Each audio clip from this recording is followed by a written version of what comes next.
I'm a DJ boy, going to DCENTRAL, making NFT, I'm a DeFi, being crypto poor but JPEG rich. Thanks, Mason. So my name is Tesa. I am part of Fight Club, which is a sub-DAO of Bankless DAO. And if you know the #1 rule of Fight Club, you know I will not tell you too much about it. So if you want to find out more, it is fightclub.vc. We're a venture DAO platform and educational programs. That's all I can reveal. So panelists, will you please introduce yourself? Thank you. My name's Shaan. I run Web3 partnerships at Ionixx Technologies. It's ionixxtech.com. We help entrepreneurs build Web3 projects. My name is Elena Sinelnikova. I am founder and CEO of Metis. Metis is a layer 2 platform right now with the cheapest gas fees on Ethereum. And we also build in the infrastructure for the DAO tooling and reputation power. Hi everyone, GM. I'm Adam Miller, and I'm with MIDAO. MIDAO created a LLC in the Marshall Islands that's made just for DAOs. So it's a legal entity just like any company might have, something that a DAO should consider as well, whether they need a legal entity. What's up everyone, my name is Roberto. During the day, I'm the head of data science at Mezari, which is a market intelligence company that's aggregating data for investors to make better decisions in the digital economy. And then at night, I do the head of strategy for ATX DAO, which is a city DAO that is trying to turn Austin into the Web3 hub of the world, ideally. Let's go. Let's go. So how many people in this audience are part of a DAO or, actually joined a DAO via Discord? All right, that's pretty good. Okay, so we're going to start off the discussion with Adam. Adam, could you tell us what are the strengths and weaknesses of DAOs relative to traditional work structures? Absolutely. So again, it's good to see all of you. First of all, let's talk briefly about what a DAO... Hello? Uh-oh, thank you. Testing, okay. Let's talk about what a DAO is in the first place. So I'm going to give a fairly technical definition of what a DAO is. A DAO is an organization whose governing rules and membership can be tracked on the blockchain in smart contracts instead of in written documents. Okay? Now what that really means is if you think about a traditional organization, right, they have all kinds of documents that track who the members are, how are decisions made. It might say you need a majority vote of board members, and those members need to take minutes, and those minutes will reflect the decision that was made by the board, et cetera, et cetera. With a DAO, you have an organization where all of that is automated on the blockchain. So anything about how the organization is run, tracking membership through tokens, all of that takes place on the blockchain.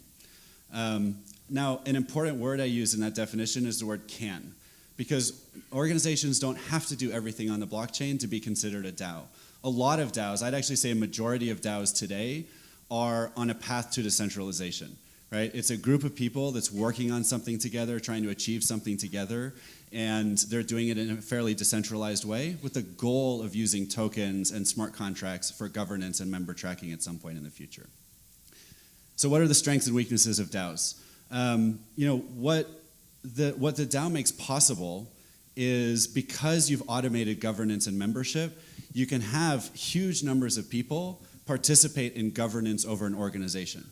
Right? There's almost no cost. Even if you have 100,000 people who are token holders and they're all the members of the DAO who are helping decide what that organization is going to do and not going to do, where it's going to spend its money and where it's not, it's almost free to run that governance process, have votes, count votes, have those votes executed by taking actions on a blockchain. And so now it's possible to have organizations with extremely distributed governance. So what that means in practical terms is a lot of crypto projects especially, who are the first real users of DAOs, have created organizations where everyone in the ecosystem is a stakeholder. The users of a product, yes, the founders, the investors, the developers that work on it, anyone who's involved is going to get some of the tokens so that they can share in the governance of an organization in a way that just wasn't practical with traditional corporations. Right? If a corporation said, you know what, everyone who comes and uses our website, we're going to give you some stock options. It's just practically infeasible because of the nature of how stock options work in the traditional legal system. But now it's possible to have all the stakeholders at the table governing an organization or a product together. The second thing, if you go beyond crypto, is just to think about Like, would you, let's say one of the things you love is saving the whales. I love whales. And you could either join an organization where, okay, I'm gonna donate $100 to save the whales, and then I'm gonna like get some literature in return and get invited to an annual fundraiser. Or I can become a member of a DAO where I'm like one of 10,000 board members, all collectively in charge of saving the whales together. It's a lot more appealing, and at the end of the day, a lot more people are gonna wanna do it, and so you're gonna recruit more people to help you achieve your mission. You're gonna retain those people better because they're gonna be more engaged, and those are the things that are gonna turn into strengths because you're gonna have more people working to achieve your mission. On the flip side, the weaknesses, first of all, imagine if you've been on a board before, imagine having 10,000 people on a board. It's challenging. For one thing, it's a strength and a weakness, right? But the weakness comes from the fact that humanity, we don't have a lot of experience with huge numbers of people governing organizations together, right? It's just a new thing because it wasn't really possible before. And so we all need to figure out, how do we have 10,000 people on a board, basically running an organization together? And once we figure that out, it might become a strength. But in the meantime, really it's a weakness because it's difficult when you get that many people like in a room, talking about together, what do we want to do next? You end up with a lot of chaos. So the final weakness I'll share, I guess, is and I'll connect it to what I do, is that DAOs don't exist as a legal structure in the traditional world, right? A DAO isn't a thing. It's just a group of people working on something together, which means, according to the law, it's a general partnership. If a DAO wants the same benefits that, anyone starting a company, right? What's the first thing you do? You form an LLC or a corporation. DAOs increasingly are seeing that they need to do the same thing so that they can get limited liability for their members, to protect them from unlimited liability. Corporate personhood means you can own property, right? So a DAO can own its own logo, own its own trademark, own its own software. All those things require a legal entity. So my company, MIDAO, is coming in to help solve that weakness by providing legal entities for DAOs so that DAOs can come back into the traditional world and do things like have bank accounts and enter into agreements, et cetera. Thanks, Adam. So now that we know that DAOs have tens of thousands of members, Elena, I wanted to ask you, because besides being part of Metis, you're also the founder of CryptoChicks. How have DAOs been able to promote diversity, and are DAOs doing a better job at being inclusive? Thank you, Tesa. So for that question, and I think probably all of us in the space witnessed that our community is multinational, and we are from all the countries like across the world.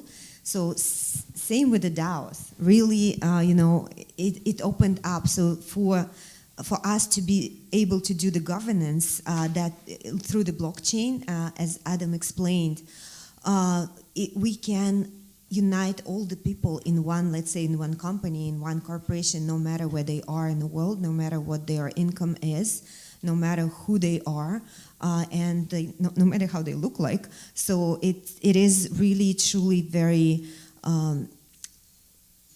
inclusive space and inclusive technology that we're providing for the governance of that organization.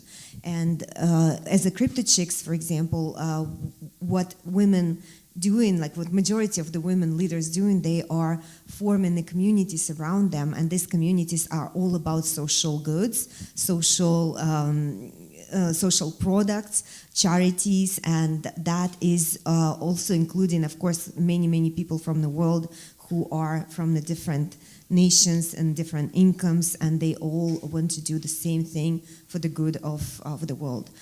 So that is, I see that every day, and I see the projects that like this every day, and women that are founders of these projects they all keen to form the DAOs, to unite people around them to be able to carry on with their social projects.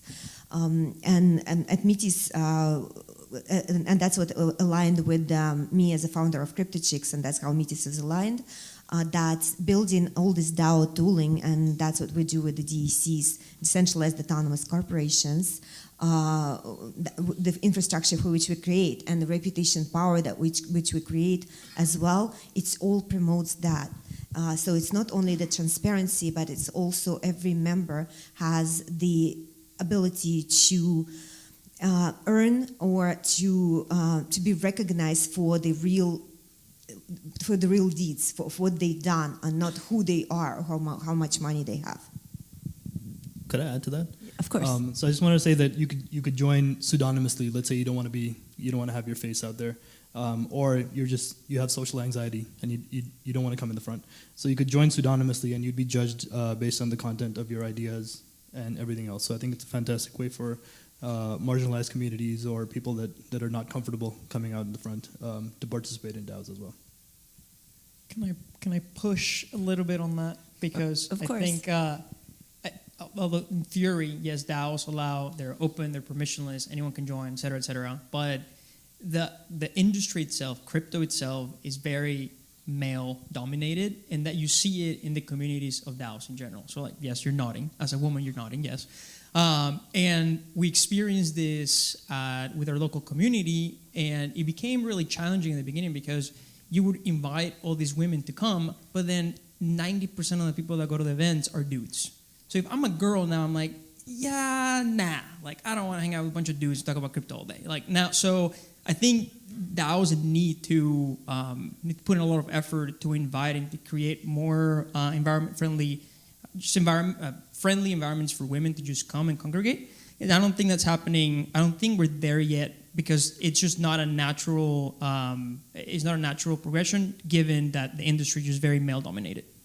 That's a good response. But I have to say, after attending a lot of conferences, that there are a lot of women-only events. So if you're ever out there and want to get your foot into crypto as a woman, non-binary, whatever, there's events out there. You just have to search for them. But Roberto, going back to you with ATX DAO, it's the first city DAO that I've ever encountered.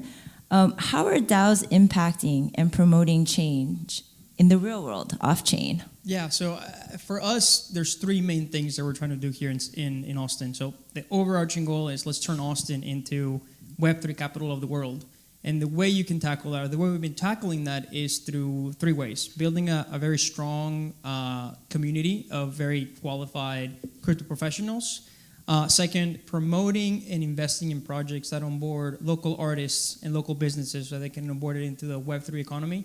And the third one is we're doing a lot of policy research to guide the legislation around this state so that it becomes a very crypto-friendly state for protocols as well as for DAOs. So I think that a couple of things that we've done is that we've been very active. We have a couple of lobbyists in ATX DAO that have been helping us push legislation on that front.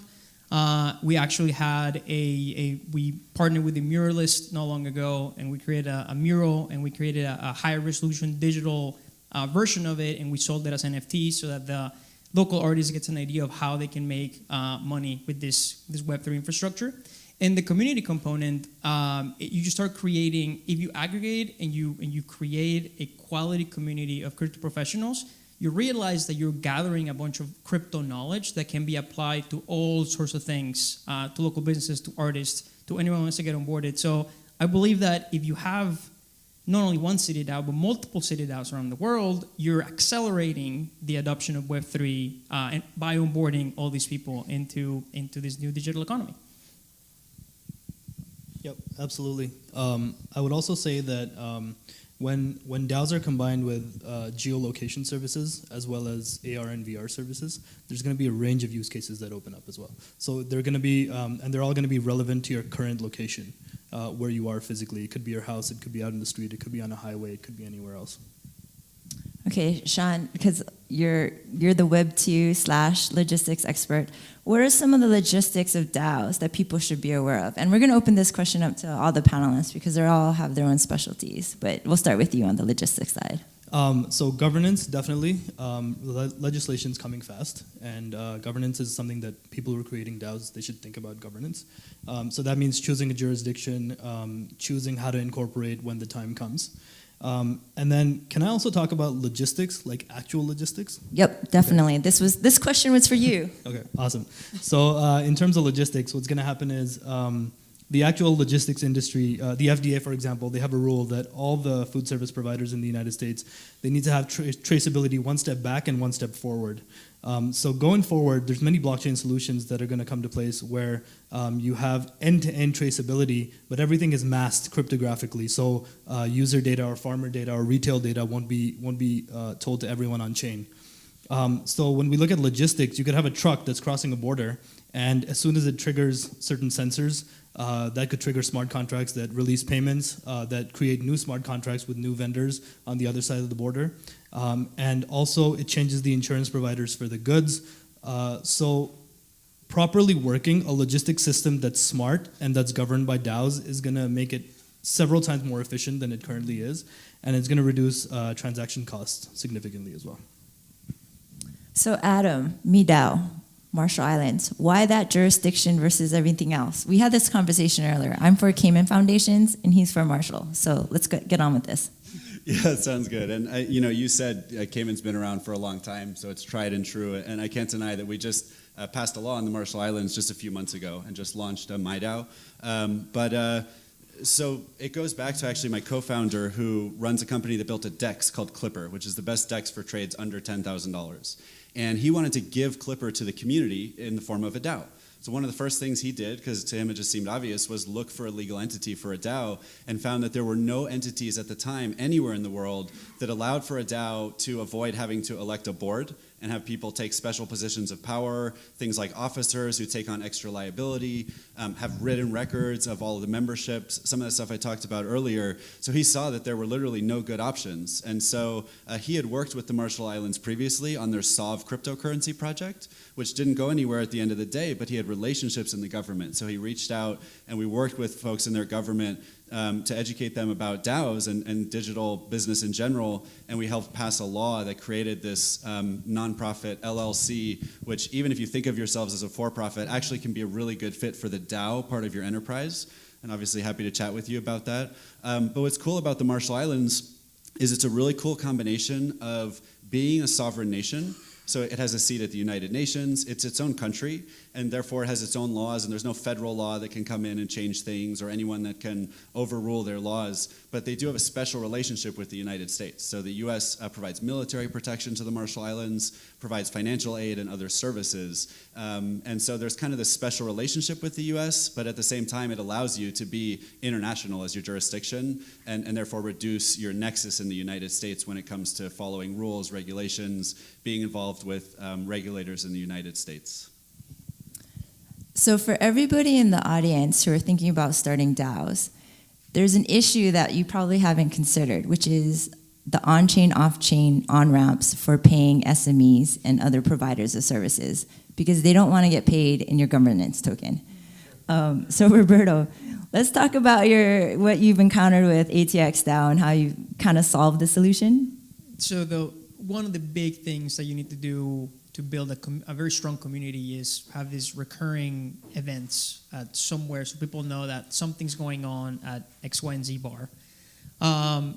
If you are a DAO and if your treasury is denominated in crypto, like any stable coin, and you go to a bar, you can say like, hey, like open a tab against my Gnosis and then charge me later. So the steps that you have to take in order to operate as a DAO, but also be integrated into the current financial system, it's horrendous. So like you have to have multiple banks accounts. You have to have some sort of way to go from crypto to fiat. And I don't think that if anyone out there can create that, please, like we'll be the first customer to take advantage of that. Because I think the way it's integrated right now, at least from the DAO tool perspective, is still very nascent.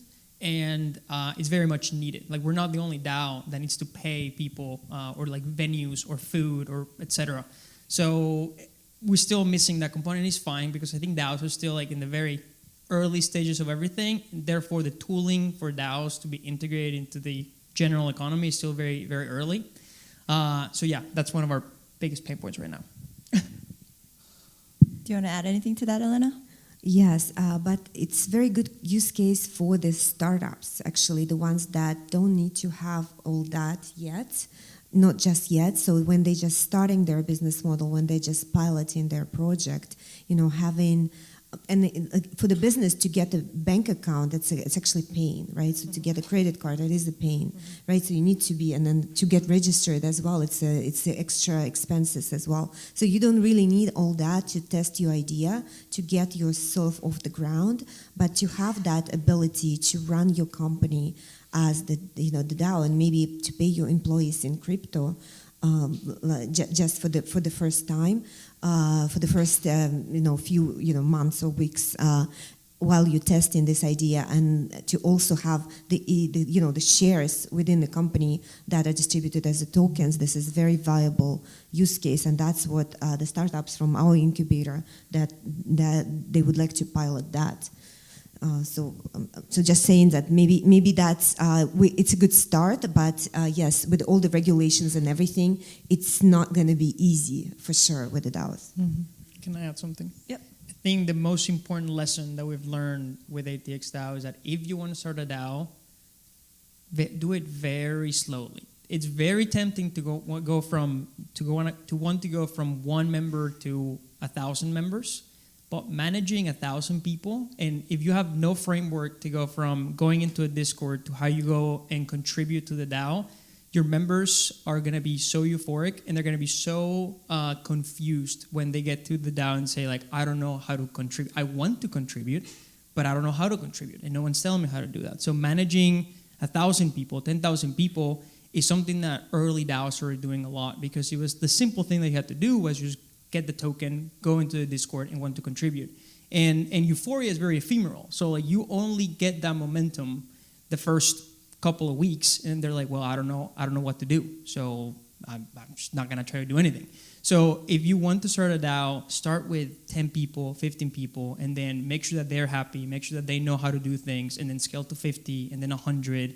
And then if you do it slowly like that, your process for contributions and your framework for taking one new member to just get onboarded into Discord to fully contribute a member becomes easier for the DAO and also for your candidates. So I think that's been the most important thing that we've learned, and we did that out of luck, and we learned that it was a blessing in disguise in the end.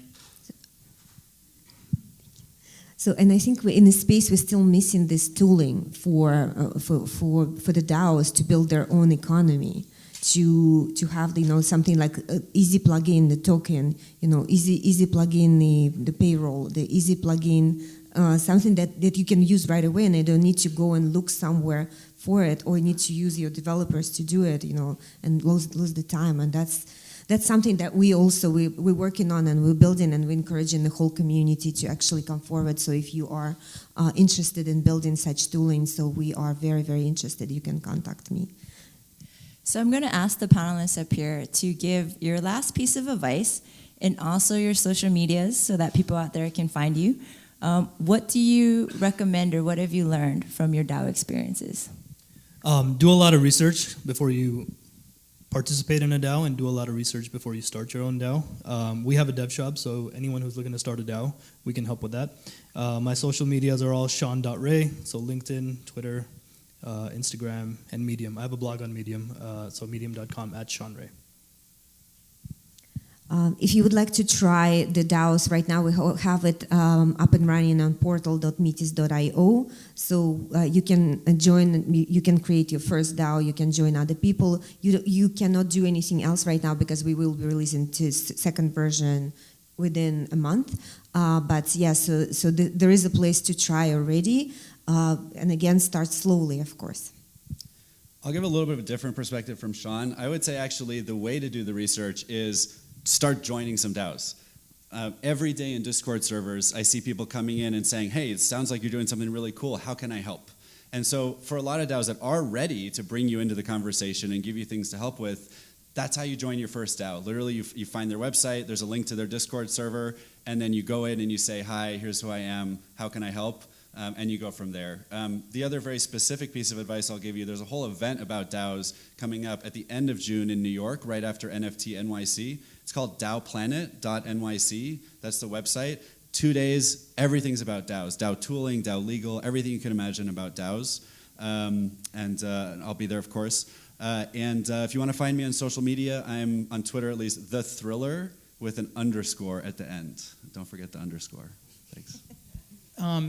I already said the first one. So scale slowly, and ensure that your members are highly engaged. The people that are in the DAO, the 10 people that you have in there, make sure that they understand what they're supposed to be doing.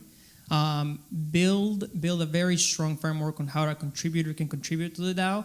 And then this might be also like a startup thing, but like DAOs are experiments on massive human coordination. So it's very important to have a very clear vision of what you want to do with the DAO if you want to coordinate millions of people. So clear vision, scale small, or like scale slowly, and have a clear framework for contribution. And what's your socials? At Roberto Talamas, Twitter. All right. Thank you guys so much. I am DeFi Noob on Twitter, DeFi with noob with 2 zeros. And thank you guys. Great panel. Thank you. Thank you. Thank you. Thank you.